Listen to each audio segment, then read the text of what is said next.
Baik, Assalamualaikum warahmatullahi wabarakatuh. Uh, Terima kasih atas kesempatannya dan pada kali ini saya akan mempresentasikan berkaitan dengan penelitian yang telah saya lakukan yang berjudul Pengetahuan Pasangan Usia Subur, Fokus, dan Minat Menggunakan Metode Kontrasepsi Jangka Panjang di Kota Cimahi yang merupakan suatu tujuan atas dampak video edukasi menuju peningkatan penggunaan KJP. Penelitian ini dilatar belakangi oleh yang pertama adalah pada sudah sejak 5 tahun ini, pemerintah melalui BKKBN aktif menggalakkan penggunaan metode kontrasepsi jangka panjang secara nasional. Kegiatan itu tentu saja harus diikuti oleh semua BKKBN atau kantor cabang BKKBN di seluruh Indonesia, termasuk salah satunya di Kota Cimahi. Tujuannya adalah mendorong para masyarakat agar mereka mengikuti atau merubah yang tadinya menggunakan metode kontrasepsi jangka pendek menjadi metode kontrasepsi jangka panjang, atau masyarakat yang belum menggunakan KB dan akan menggunakan KB untuk langsung menggunakan metode kontrasepsi jangka panjang, karena metode kontrasepsi jangka panjang ini jauh lebih efektif dan efisien jika dibandingkan dengan metode kontrasepsi jangka pendek. Nah, di Kota Cimahi ini, kalau kita lihat di sini, masih sebagian besar masyarakat Kota Cimahi yang terdiri dari 3 kecamatan yang dilayani oleh beberapa puskesmas, tetap saja penggunaan metode kontrasepsi jangka pendek lebih mendominasi jika dibandingkan dengan metode jangka panjang. Metode kontrasepsi jangka pendek meliputi ada kondom, suntik, pil, dan masih banyak lagi. Nah, tentu saja ini merupakan satu indikasi bahwa minat masyarakat Kota Cimahi untuk menggunakan metode kontrasepsi jangka panjang masih rendah jika tidak sesuai dengan yang diharapkan oleh pemerintah. Padahal Padahal pengetahuan tentang metode kontrasepsi jangka panjang itu pun sangat mudah didapatkan. Masyarakat bisa uh, dapat dengan mudah mendapatkan informasi tersebut baik melalui Google ataupun misalnya melalui layanan atau informasi yang diberikan oleh puskesmas, bidan desa dan sebagainya. Belum lagi beberapa dari tahun lalu juga uh, Fakultas Kedokteran Unjani telah membuat dua video edukasi untuk menggunakan metode kontrasepsi jangka panjang yang terdiri dari MKJP untuk kaum pria dan MKJP untuk kaum wanita, yang kemudian video ini disosialisasikan dan juga dimuat di kanal YouTube Fakultas Kedokteran Unjani. Nah, seperti yang bisa kita lihat di sini, ini adalah tampilan dari video edukasi MKJP untuk kaum pria yang ada di kanal YouTube Fakultas Kedokteran Unjani. Dan ini adalah tampilan video edukasi metode kontrasepsi jangka pendek untuk kaum wanita yang ada di kanal yang sama, tentu saja. Nah, adapun tujuan penelitian ini adalah yang pertama untuk mendapatkan hasil kajian terkait dengan video edukasi tentang MKJP, kemudian kajian terkait dengan pengetahuan pasangan usia subur, kemudian juga minat untuk menggunakan metode kontrasepsi jangka panjang. Itu adalah untuk tujuan penelitian yang deskriptif. Sedangkan untuk tujuan penelitian yang verifikatif, penelitian ini bertujuan untuk mendapatkan hasil analisis pengaruh video edukasi terhadap pengetahuan, kemudian pengaruh video edukasi terhadap minat untuk menggunakan MKJP, kemudian pengaruh pengetahuan terhadap minat pasangan usia subur untuk menggunakan MKJP, dan terakhir untuk mendapatkan hasil analisis pengaruh video edukasi terhadap minat untuk menggunakan metode kontrasepsi jangka panjang melalui pengetahuan. Nah, adapun paradigma penelitian yang digunakan dalam penelitian ini adalah sebagai berikut, di mana video edukasi berkorelasi berdampak signifikan terhadap minat, dan video edukasi juga berdampak signifikan terhadap pengetahuan. Dan pengetahuan sendiri juga berdampak signifikan terhadap minat.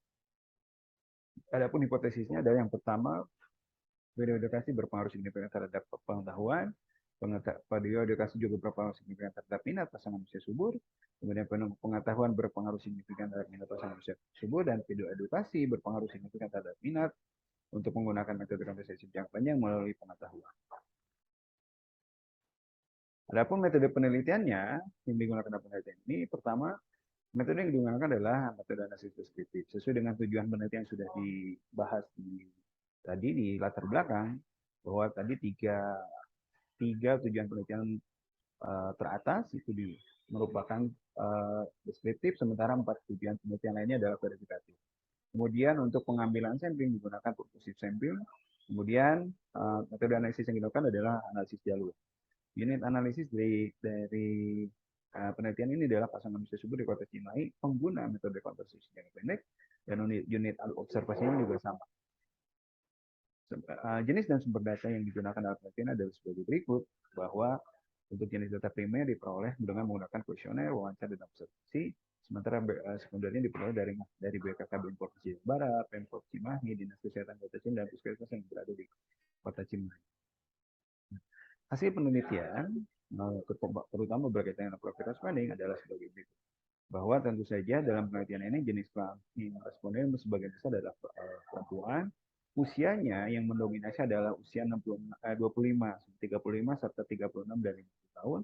Pendidikan terakhirnya rata-rata SMP dan SMA. Hal ini disebabkan karena sebagian besar dari mereka merupakan di Cimahi banyak sekali pegawai-pegawai pabrik, sehingga tingkat pendidikan mereka lebih banyak di situ. Dan memang kebetulan yang menjadikan responden adalah berpendidikan seperti itu. Adapun pengeluaran per bulan seperti ini, dan kalau kita lihat di setiap kecamatan dapat terwakili dengan sangat baik di dalam penelitian ini. Selanjutnya mereka juga merupakan 100% pengguna metode rekonstruksi jangka pendek dan sebagian besar dari mereka adalah suntik. Nah, ketika ditelusuri lebih lanjut, kenapa banyak menggunakan suntik adalah alasan simple dan lebih praktis saja. Kemudian lama menggunakan alat kontrasepsi itu adalah rata-rata 2-5 tahun. Kemudian alasannya adalah praktis dan murah.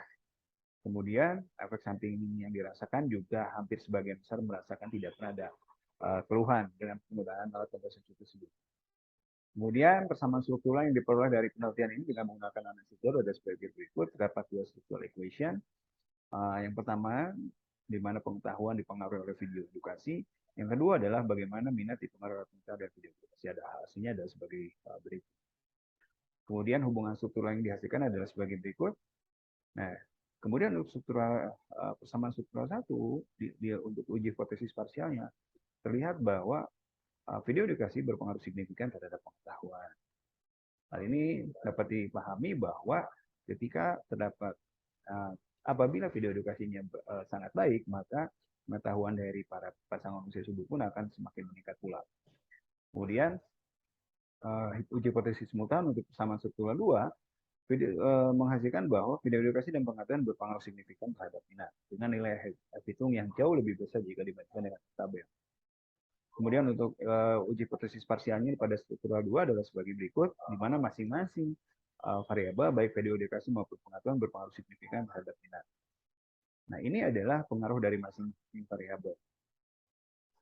Bahwa mohon maaf, saya kembali juga ke slide sebelumnya. Ternyata ada satu variabel yang secara parsial ternyata dia tidak signifikan berpengaruh. Bahwa ini hal yang dimaksud adalah video edukasi ternyata tidak berpengaruh signifikan terhadap minat.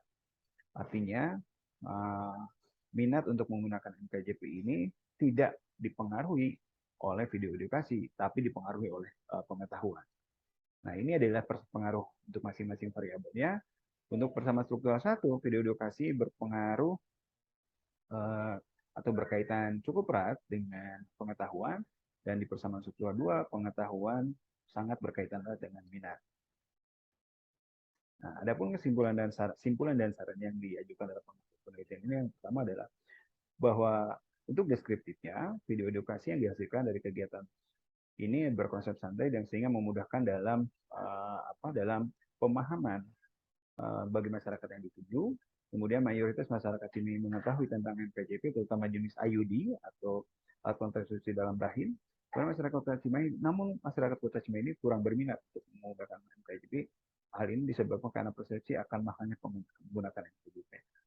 Kemudian juga secara verifikatif, video edukasi kurang berkaitan dengan pengetahuan. Yang kelima, video edukasi tidak berdampak signifikan terhadap minat untuk menggunakan MKJP. Yang selanjutnya adalah pengetahuan cukup berkaitan dengan minat. Dan yang ketujuh adalah video edukasi dan pengetahuan berpengaruh signifikan terhadap minat. Kemudian sarannya, yang pertama adalah optimalisasi peran dari tenaga kesehatan dan penyuluh lapangan, serta pihak lainnya seperti misalnya tokoh agama dalam meluruskan informasi yang kurang tepat berkaitan dengan MKJP. Kemudian pelurusan informasi atas mitos-mitos yang ini yang di masyarakat terkait dengan pemasangan ekonomi yang beredar di masyarakat dapat dilakukan pula dengan cara memberikan pihak ketiga yang dapat dipercaya meluruskan mitos yang tidak tepat tersebut, misalnya tadi melalui para pemuka agama.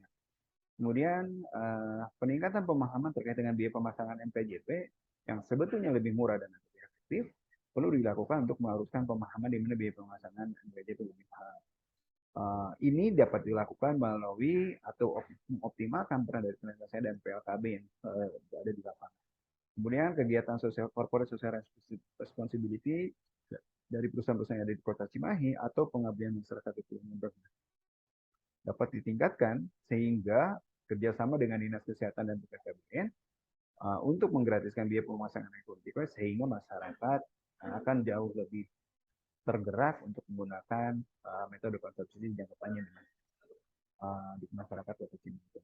Baiklah, itu saja yang dapat saya sampaikan berkaitan dengan penelitian yang telah dilakukan. Terima kasih atas perhatiannya. Wassalamualaikum warahmatullahi wabarakatuh.